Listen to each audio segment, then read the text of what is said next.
मैं ज्ञात प्रसाद तिवारी गोपाल विद्यालय इंटर कॉलेज की ऑनलाइन कक्षा में आप सभी का स्वागत करता हूं। आज की कक्षा में भाषा हिंदी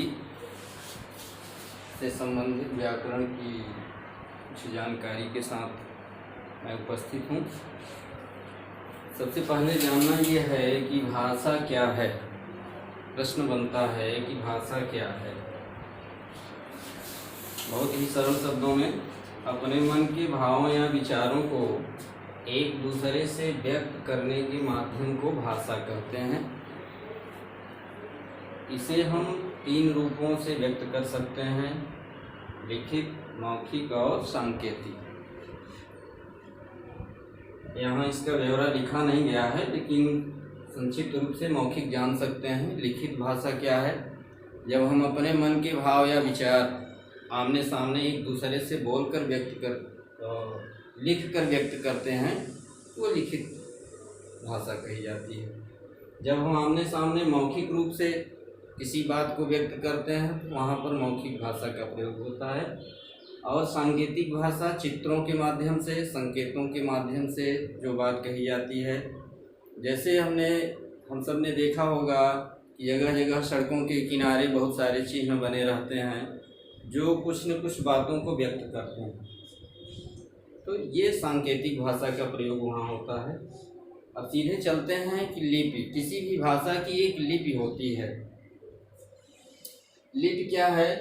अपने मन के भाव या विचारों को व्यक्त करने के लिए जिन ध्वनि चिन्हों का प्रयोग करते हैं उन्हें लिपि कहते हैं।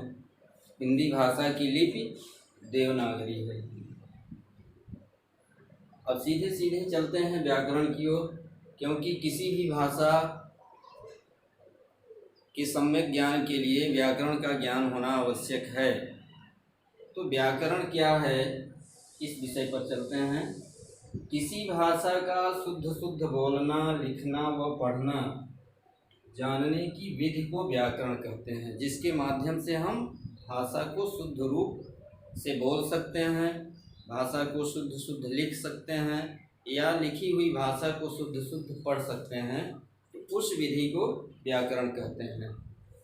भाषा में सबसे छोटी इकाई वर्ण या अक्षर के विषय में जानते हैं। जानना यह है कि वर्ण या अक्षर क्या है या किसे कहते हैं। भाषा की वह सबसे छोटी इकाई जिसके और खंड न किया जा सके, जिसके और टुकड़े न किए जा सकें, उन्हें वर्ण या अक्षर कहते हैं। क्योंकि अक्षर शब्द से ही स्पष्ट हो जाता है कि अक्षर का अर्थ है जिसका नाश न हो सके। इसके 2 भेद हैं, स्वर और व्यंजन। स्वर क्या है?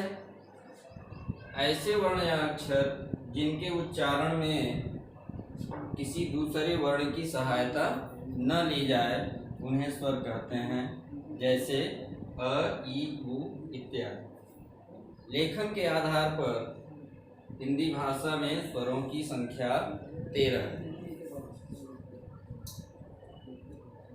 अब आता है कि स्वर के भेद। स्वर के कितने भेद हैं? स्वर के 3 भेद हैं: ह्रस्व स्वर, दीर्घ स्वर और क्लुप्त स्वर। लेकिन हिंदी भाषा में मुख्यतः 2 स्वर ही प्रयोग किए जाते हैं ज़्यादातर, ह्रस्व स्वर और दीर्घ स्वर। अब हम जानते हैं कि ह्रस्व स्वर में कौन कौन से स्वर आते हैं, दीर्घ स्वर में कौन कौन से स्वर आते हैं।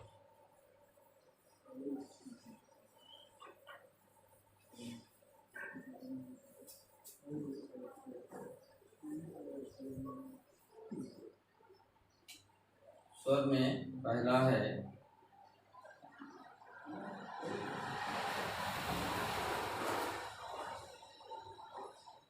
ह्रस्व स्वर। ह्रस्व स्वर। ह्रस्व स्वर में ह्रस्व स्वर किसे कहते हैं ये जानना जरूरी है। तो ह्रस्व का मतलब होता है छोटा, अर्थात बोलते समय जिन स्वरों में एक मात्रा का समय लगता है, उच्चारण करते समय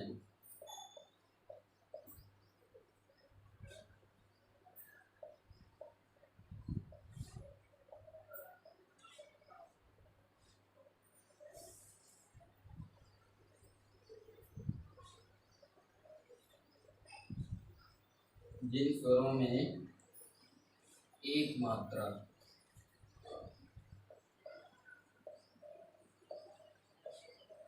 का समय लगता है,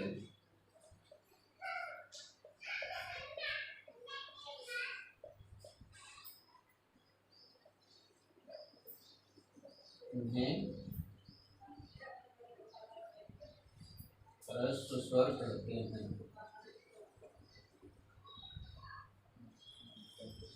ह्रस्व स्वर कहते हैं। उच्चारण करते समय जिन स्वरों में एक मात्रा का समय लगता है, उन्हें ह्रस्व स्वर कहते हैं। इनकी संख्या या क्रम इनका है अ, ई, उ। इनकी संख्या 3। फिर दूसरा है दीर्घ स्वर। दीर्घ स्वर ऐसे स्वर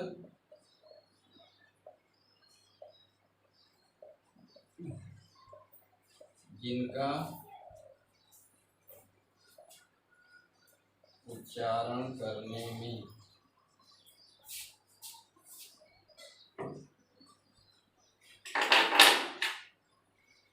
दो मात्रा का समय लगता है।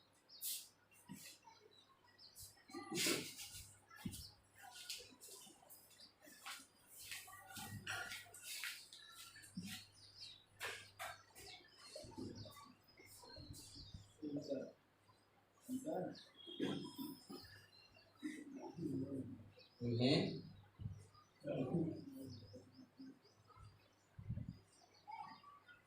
दीर्घ स्वर कहते हैं।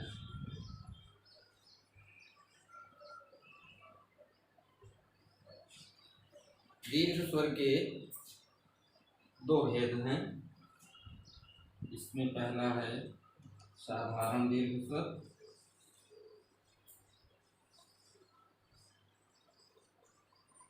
साधारण दीर्घ स्वर ये हैं आ, ई, उ और री। उनकी संख्या 4 है। फिर है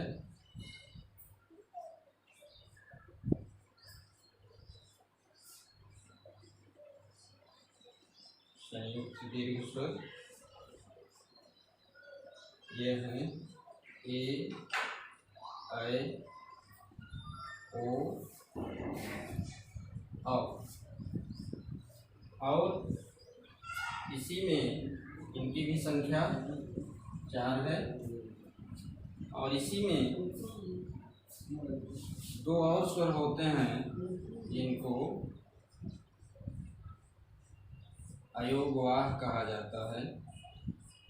अयोगवाह वो है अंग और अह। इनकी संख्या 2। इस तरह से 3, 4, 7, 6, 13 ये स्वरों की संख्या होगी। इस तरह से हमने वर्ण या अक्षर में स्वर के विषय में जाना कि स्वर क्या है, फिर स्वर के भेद कौन कौन से हैं, उनकी संख्या क्या क्या है। तो इस तरह से ये आपका वर्ण या अक्षर में स्वर जो है वो सिद्ध हो जाता है कि स्वर किसे कहते हैं, स्वर के भेद क्या हैं और इनकी संख्या क्या है। ठीक है, धन्यवाद।